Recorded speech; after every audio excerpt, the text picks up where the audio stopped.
In the unforgiving Wyoming territory of 1,883, survival meant ruthlessness. When a rugged mountain man strode into a bustling mining town and claimed the scarred, ostracized woman every other man mercilessly mocked, whispers predicted she wouldn't last the winter. They were wrong. What she brought up that mountain changed frontier history. Part 1. The Auction of the Damned. The mud-slicked streets of Oak Haven, Wyoming, smelled of coal dust, stale whiskey, and desperation. It was late October, and the wind biting through the valley carried the undeniable threat of a brutal winter.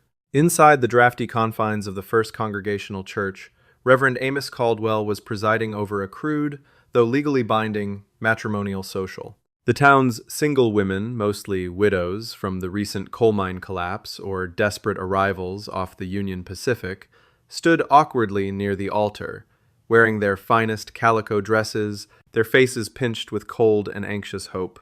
In the furthest, darkest corner of the sanctuary stood Josephine Cartwright. Josie was 22, but the harshness of the frontier had aged her eyes.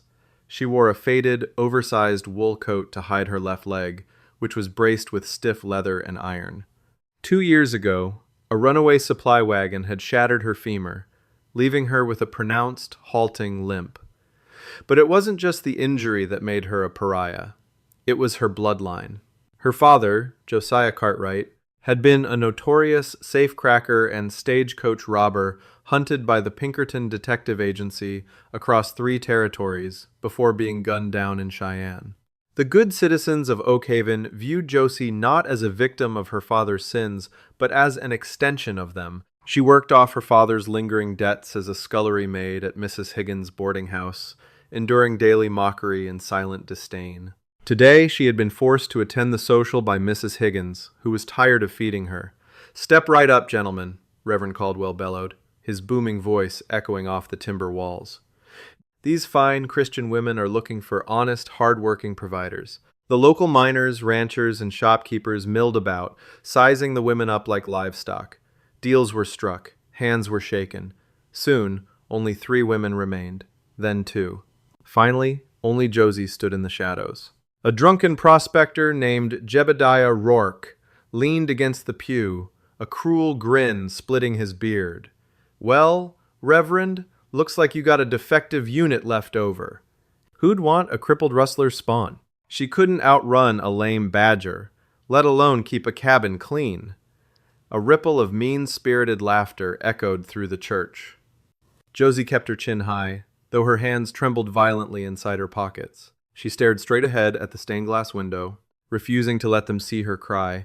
Suddenly, the heavy oak doors of the church slammed open, violently silencing the room. The wind howled through the entryway, bringing with it a man who looked like he had been carved directly from the granite of the Wind River Range. Silas Montgomery stood 6'4", dwarfing the doorway. He wore a heavy coat of gray wolf fur, a battered Stetson pulled low over piercing, ice-blue eyes, and a thick, dark beard that hid the lower half of his face. A massive hunting knife was strapped to his thigh, and the unmistakable scent of wood smoke, pine, and raw danger rolled off him in waves. Silas lived high in the Bitterroot Peaks, coming down to Oak Haven only twice a year to trade pelts for salt, coffee, and gunpowder. He was a man of frightening reputation. Rumors claimed he had survived an avalanche by digging his way out with his bare hands and had once fought off a grizzly with nothing but a hatchet. He didn't speak. He simply stepped into the church, his heavy leather boots thudding against the floorboards. The townspeople parted for him like water. Silas needed a wife. The winter of '82 had nearly killed him with pneumonia, and he realized with grim practicality that a solitary man was a dead man if fever took him while isolated. He needed someone to tend the hearth, smoke the meat, and keep the fire alive while he ran his trap lines. He bypassed the giggling, wide-eyed women who had already been claimed. He walked straight past Reverend Caldwell. He stopped in front of the dark corner. He looked down at Josie. She didn't flinch. She met his icy gaze with a fierce, burning defiance that took him slightly aback. He noted the severe tilt of her hips, the heavy brace beneath her skirt, and the pale, jagged scar that peeked out from the collar of her dress. "She's a Cartwright, Silas," Reverend Caldwell warned, stepping forward nervously. bad blood. And she's infirm. You need a strong woman for the mountain. Silas didn't look at the Reverend. His eyes remained locked on Josie. She's the only one in this room with a spine, he rumbled, his voice like grinding stones. What are your debts, girl? Josie swallowed hard, her throat dry. $20 to Mrs. Higgins. 5 to the mercantile. Silas reached into his heavy coat, produced a leather pouch, and tossed a heavy gold eagle coin onto the nearest pew. It clattered loudly in the silent church. That settles it, Silas said, extending a massive, calloused hand toward Josie. We ride out in an hour. Pack your things. Part 2. The Silent Ascent. The journey into the Wind River Mountains was a grueling test of endurance. For 2 days, they rode through shifting terrain, moving from the golden plains of the basin into the jagged, imposing foothills, where the air grew thin and painfully sharp. Silas rode ahead on a massive black draft cross, leading a pack mule heavily laden with winter provisions. Josie followed on a skittish gray mare. Silas was a man of unnerving silence. He communicated primarily through grunts and gestures. He offered Josie no coddling, no gentle words of encouragement, and certainly no pity. Yet, Josie noticed that whenever the trail became treacherous, or when her mare stumbled on loose shale, Silas would subtly rein in his horse, adjusting his pace until she was safely behind him again. By the afternoon of the second day, the temperature plummeted. Dark, bruised clouds rolled over the mountain peaks, unleashing an early, blinding flurry of snow. The trail transformed into a steep, icy incline, bordered by a sheer drop into a forested gorge. Josie was in agony. The cold seeped into the iron brace on her leg, turning it into a block of ice against her ruined thigh. Her knuckles were white from gripping the saddle horn, and every jolt of the horse sent a spike of white-hot pain up her spine, but she bit her lip until it bled, refusing to make a sound. She knew the rules of the frontier. Weakness was a liability, and she would not give this terrifying stranger a reason to send her back to the humiliation of Oakhaven. Suddenly, her gray mare lost its footing on a patch of black ice. The horse whinnied in panic, bucking wildly. Josie, unable to grip the saddle properly with her braced leg, was thrown hard into the snow. She hit the frozen ground with a sickening thud, her bad leg twisting painfully beneath her. Silas was off his horse in a second. He rushed to her side, his large hands reaching out to assess the damage. He expected tears, hysterics, or demands to turn back. Most town women would have broken down right there.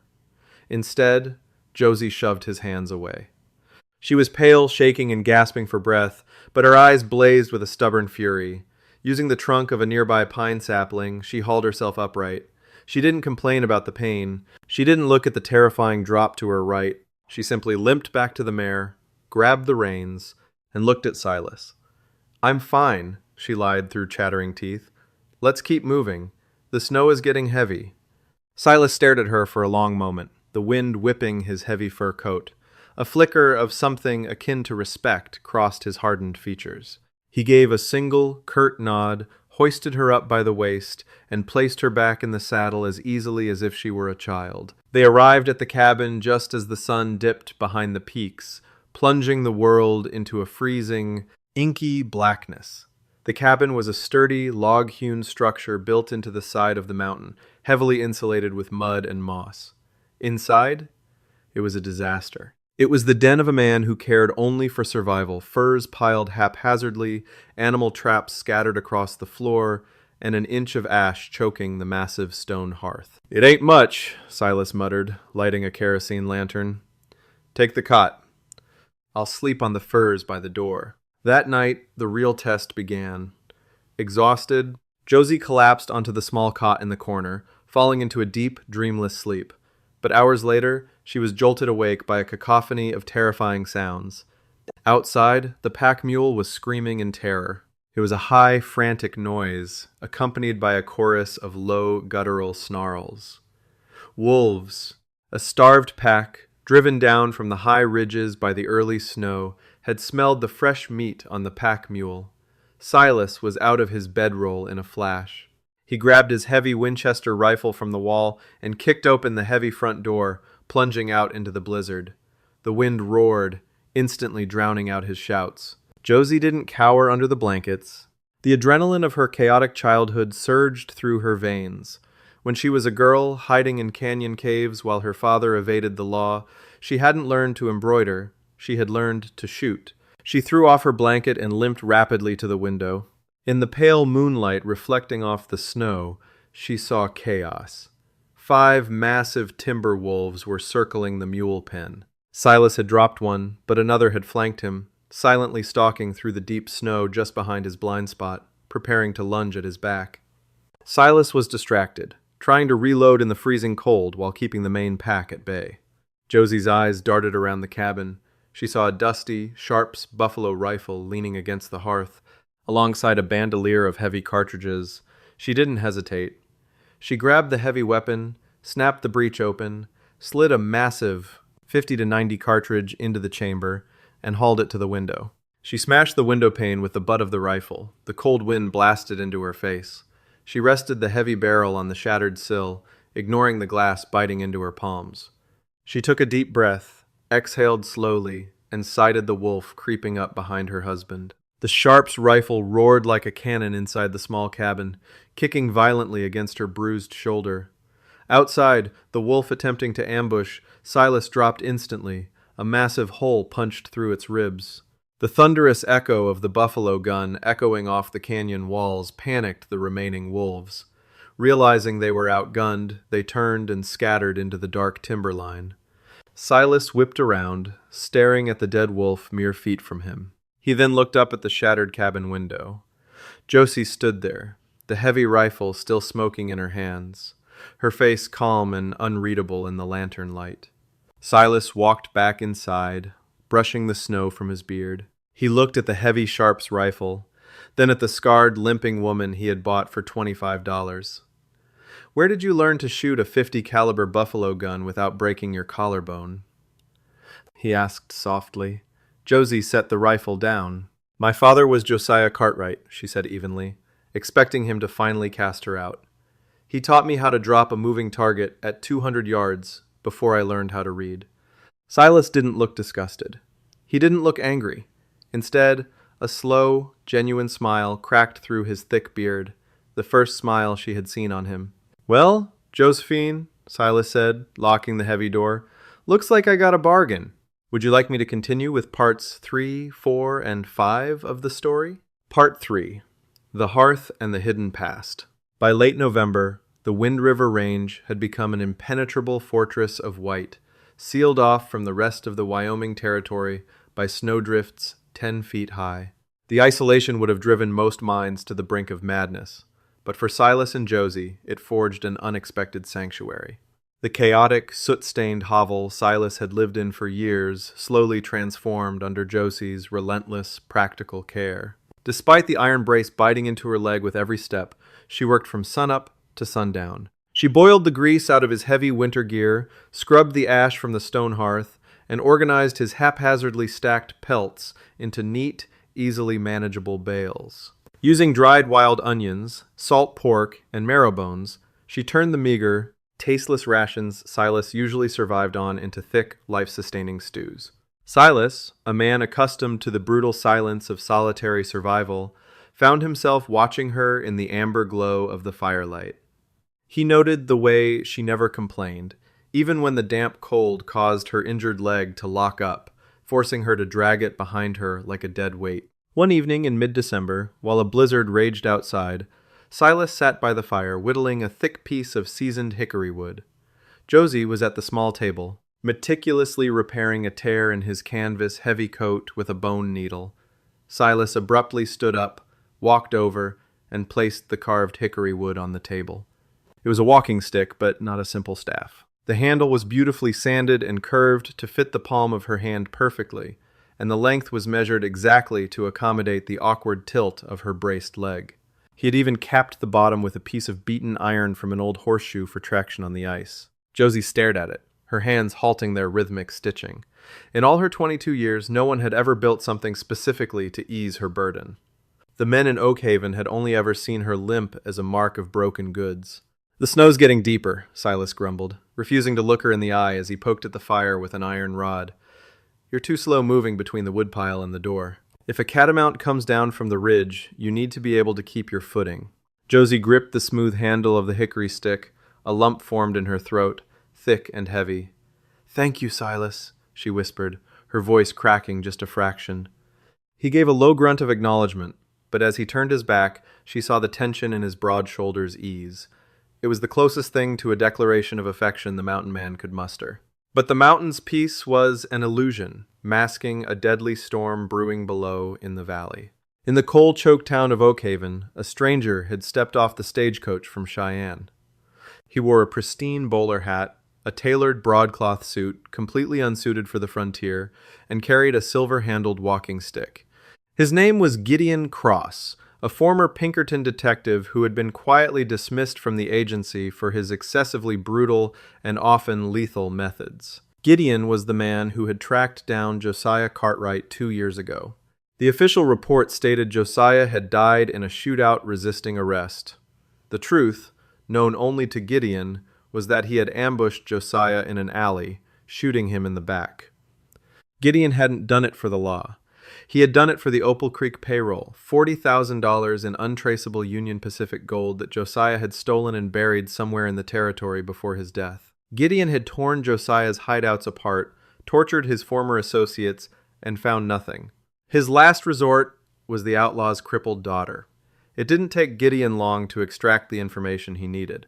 A few silver dollars slid across the bar to a drunken Jebediah Rourke, and Gideon learned that the Cartwright girl had been sold to the fiercest mountain man in the territory. Unfazed, Gideon hired a ruthless local tracker named Buck Lawson, outfitting him with winter gear and a heavy repeating rifle. "We leave at first light," Gideon told Lawson, his eyes cold and dead. "I want the girl alive. The mountain man is just target practice." Back on the ridge, the deep winter isolation had forced an intimacy between Silas and Josie that neither had expected. One evening, while applying a heated poultice to the aching joints of her bad leg, Josie finally spoke of the ghosts that haunted her. "They didn't just hate me because my father was an outlaw, Silas," she said quietly, staring into the flickering flames. "They hated me because they thought I had his money." Silas, sharpening his skinning knife on a whetstone, paused. "Did you?" Josie hesitated, then reached down to her braced leg. With trembling fingers, she unbuckled the thick, stiff leather cuff that secured the iron rods just above her knee. She pried apart the inner lining of the leather. Hidden within the heavy padding was a piece of oiled canvas, folded small and tight. "He came to me the night before he rode to Cheyenne," Josie confessed, handing the canvas to Silas. "He knew a man named Gideon Cross was hunting him. Cross wasn't law, he was a butcher. My father told me if he didn't come back, I was to use this to start a new life in California." Silas unfolded the canvas.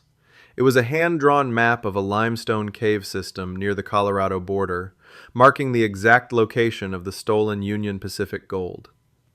"Why didn't you go?" Silas asked, his voice a low rumble. "The wagon accident happened 3 days later," she said bitterly. "It shattered my leg. I was trapped in Oakhaven, penniless, working off his debts just to keep from starving. If I had tried to leave with a ruined leg, Cross or the bounty hunters would have caught me before I crossed the county line." Silas looked at the map, then at the scarred, resilient woman sitting before him. He carefully folded the canvas, handed it back to her, and returned to sharpening his knife. "Keep it hidden," he said simply. "Come spring thaw, we'll ride to Colorado." Together, Josie's breath hitched. Together, it was a promise of a future she had never dared to dream of. But spring was a long way off, and hell was already climbing the mountain. Part 4. Blood on the Snow. February brought the hungry moon, a period of bitter, biting cold where the game grew scarce, and the timber wolves grew bold. Silas had to travel further along the western ridge to check his snare lines, leaving the cabin before dawn. Josie was inside, kneading dough for biscuit bread, her new hickory walking stick leaning against the table. The fire crackled warmly, but a sudden, eerie silence fell over the clearing outside. Even the ever-present wind seemed to hold its breath. Then the heavy wooden door groaned. Josie wiped the flour from her hands, a prickle of unease washing over her. "Silas?" she called out. He never returned this early. The door was kicked open with such force it splintered the iron latch. Gideon Cross stood in the doorway, snow swirling around his dark coat like smoke. Behind him stood Buck Lawson, his rifle leveled at Josie's chest. Gideon stepped into the cabin, pulling off his leather gloves with agonizing slowness. He looked around the tidy room, his lip curling in disgust, before his dead eyes locked onto Josie. "Josephine Cartwright," Gideon smiled, though it didn't reach his eyes. "You've grown up. Though I see you still have that unfortunate limp. I told your father he should have put you out of your misery." Josie's blood ran cold. The man's voice triggered a visceral memory of her father's warnings. "Gideon Cross," she breathed. "I see my reputation precedes me," Gideon said, stepping closer to the hearth to warm his hands. "Let's not waste time, Josephine. I've frozen half to death climbing this god-forsaken rock. Where is the Opal Creek map?" "I don't know what you're talking about," Josie lied smoothly, her eyes darting toward the heavy Sharps rifle resting on the mantel behind Gideon. It was unloaded. She had cleaned it the night before. Gideon sighed, drawing a sleek, silver-plated Colt revolver from his shoulder holster. "Buck, tear the place apart. If she moves, shoot her in the good leg." For 20 minutes, Lawson ransacked the cabin, tearing up the furs, smashing the crockery Josie had so carefully maintained, and pulling the floorboards loose. He found nothing. Gideon's patience vanished. He crossed the room in 2 long strides, grabbed Josie by the throat, and slammed her against the log wall. Her braced leg buckled painfully beneath her. Josiah was a sentimental fool, Gideon hissed, pressing the barrel of the Colt against her temple. He wouldn't trust a map to a bank, and he wouldn't trust his old gang. He trusted you. "Tell me where it is, or I'll burn this cabin to the ground with you inside it." A mile away, Silas was dragging a fresh buck through the snow when he heard the panicked, shrill braying of his pack mule echoing down the canyon. It wasn't the sound of an animal spooked by wolves. It was the sound of an animal spooked by unfamiliar men. Silas dropped the carcass. He didn't run. Running in deep snow exhausted a man before the fight began. He moved with terrifying, predatory efficiency, his long legs eating up the distance as he practically glided through the trees, his Winchester rifle gripped tightly in his hands. He approached the cabin from the blind side, noticing the fresh, deep tracks of 2 horses leading up to his front door. He crept to the shattered window. Inside, he saw the stranger holding a gun to Josie's head, and the tracker tearing apart his home. A cold, murderous rage, far deeper than the winter chill, ignited in Silas's chest. No one touched what belonged to him. Silas didn't shout a warning. He leveled his Winchester through the broken pane and fired. The crack of the rifle was deafening. The bullet took Buck Lawson squarely in the shoulder, spinning the tracker around and sending his rifle clattering to the floor. Gideon flinched, dropping Josie as he spun toward the window, firing blindly. Silas had already moved. Josie hit the floor hard. She didn't scream or panic. As Gideon fired at the window, she lunged forward, dragging her heavy, iron-braced leg. She grabbed her thick hickory walking stick from the floor. With a desperate, 2-handed swing, she brought the iron-capped end of the stick down on Gideon's gun hand. Bone crunched. Gideon roared in agony, dropping the Colt revolver. He struck Josie across the face with his left hand, sending her crashing into the heavy oak table, her lips splitting open. Suddenly, the front door burst open. Silas filled the doorway like a vengeful mountain god, his eyes wild, his hunting knife already drawn from his thigh sheath. Gideon, desperate and cradling his broken hand, drew a hidden derringer from his coat pocket and fired point-blank at Silas's chest. The small caliber bullet caught Silas high in the ribs. He grunted, stumbling backward a half step. But the momentum of his charge carried him forward. He slammed into Gideon, driving the former detective backward into the stone hearth. The 2 massive men grappled in a brutal, bloody frenzy of fists and steel. Lawson, clutching his bleeding shoulder, grabbed his fallen rifle with his good hand, aiming at Silas's back. "Silas!" Josie screamed.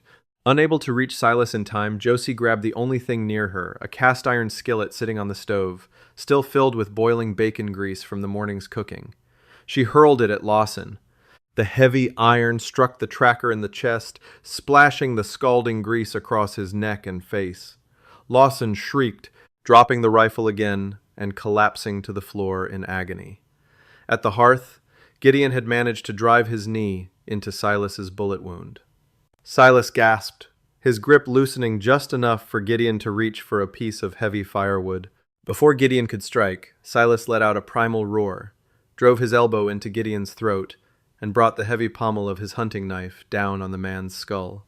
Gideon collapsed, out cold, his reign of terror over.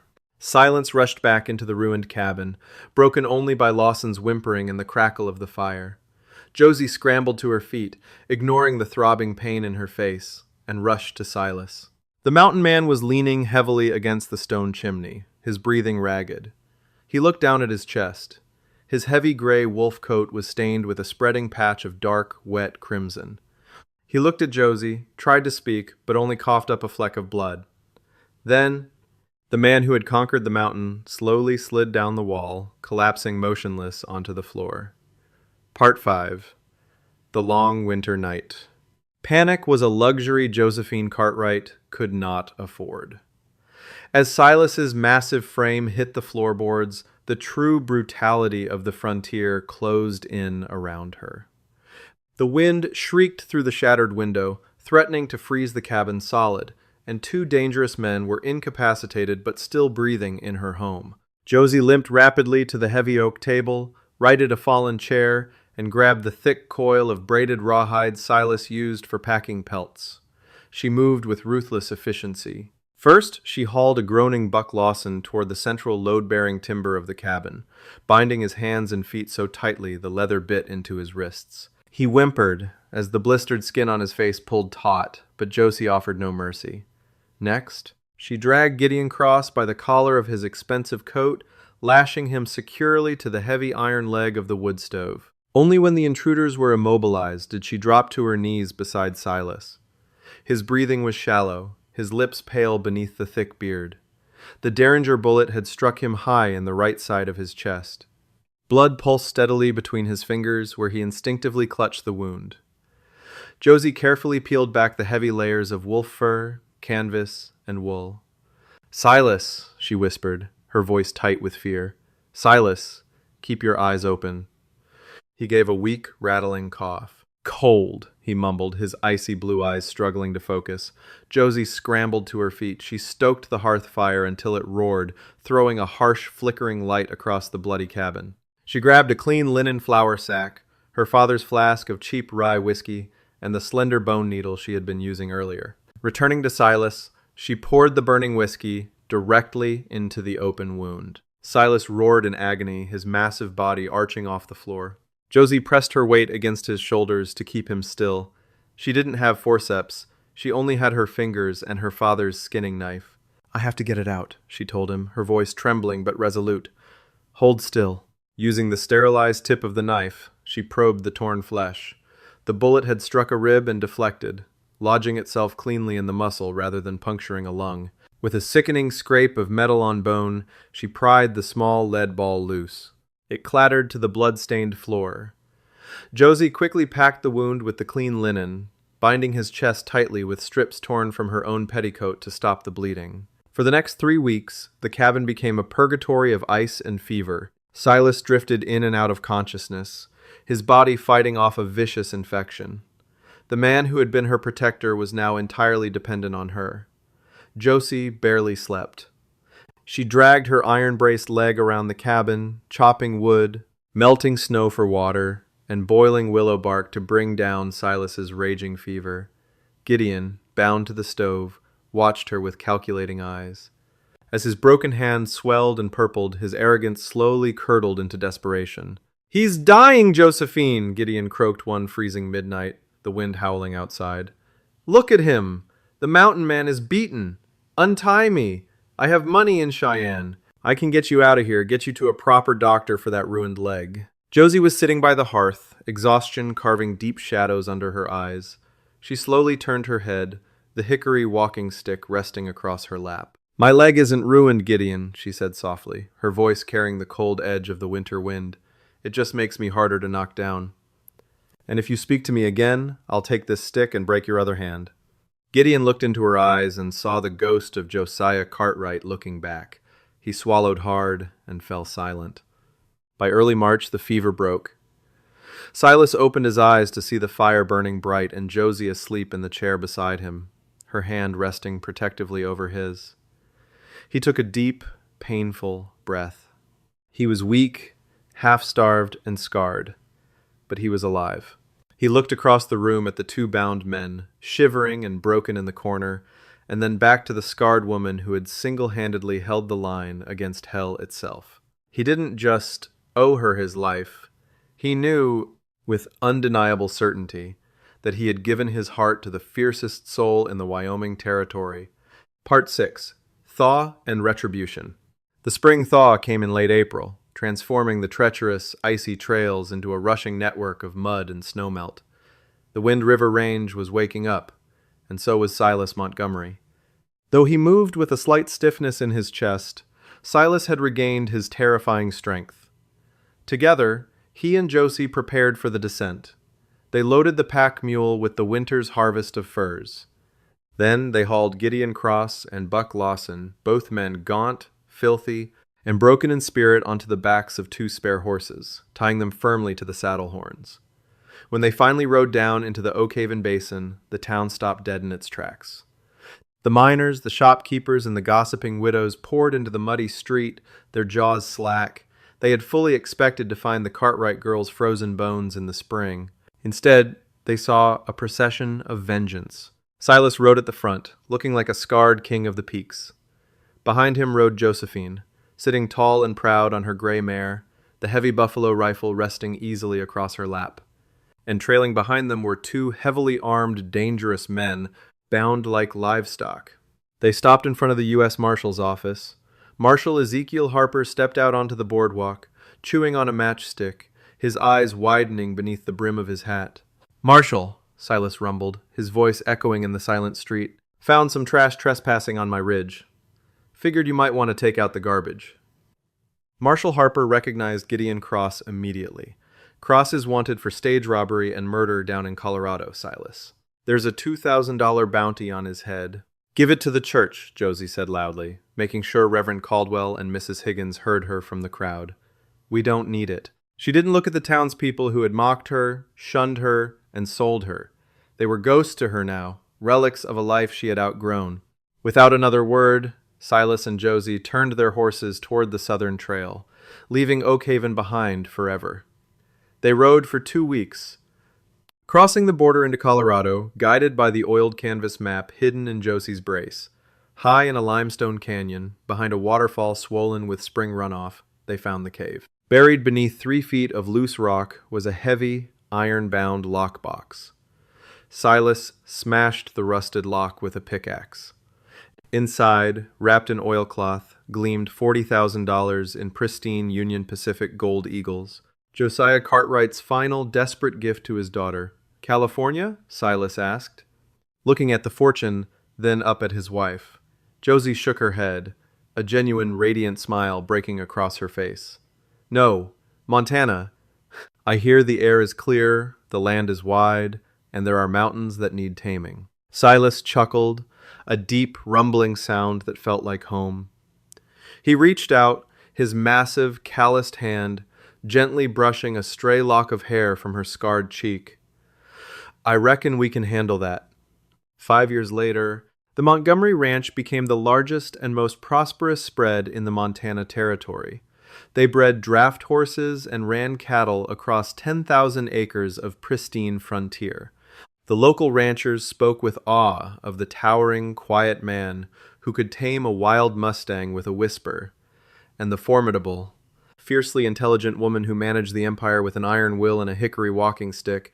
The mountain man had bought a bride no one wanted, only to discover she was the only woman strong enough to stand beside him and build a kingdom from the wild.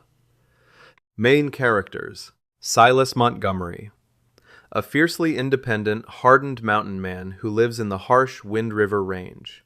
Josephine, second Cartwright, the resilient, physically scarred daughter of a notorious outlaw who overcomes the town's cruel prejudices to prove her unparalleled grit. Gideon Cross, a corrupt, brutal, former Pinkerton detective obsessed with finding Josiah Cartwright's stolen gold. Buck Lawson, a ruthless local tracker hired by Gideon to hunt down Josie and Silas. Josiah Cartwright, Josie's late father, a famous stagecoach robber who left behind a hidden fortune to save her. If you were captivated by Josie and Silas's tale of survival, love, and frontier justice, don't let the story end here. Hit that like button, share this video with fellow fans of Wild West romance, and subscribe to our channel for more thrilling historical dramas. Your support keeps the campfire burning and helps us bring more incredible pioneer stories to life. Join our community and see you on the trail. Hi, my name is Ivy Dark Devotion, the owner and manager of Ivy Dark Devotion. After watching the video, Mountain Man chose the bride no one wanted. What she gave him changed his whole frontier life. I'd really like to know what you think. How did this story make you feel? What stayed with me most was the feeling of being seen and valued when others have overlooked you. This story centers on acceptance, trust, and the unexpected ways people can change each other's lives. It's a reminder that meaningful connections often begin when someone chooses kindness over judgment. One gentle lesson I took from the story is that people are often much more than the labels or assumptions placed on them. Sometimes the greatest gifts come from giving someone a chance to be known for who they truly are. Which part of the story resonated with you the most? And did any character change your perspective as the story unfolded? In everyday life, maybe this is a reminder to look beyond first impressions and appreciate the strengths others bring into our lives. If this story meant something to you, I'd love to hear your thoughts in the comments. And if you enjoy stories like this, feel free to like or subscribe. Thank you for watching and spending a little time with us today.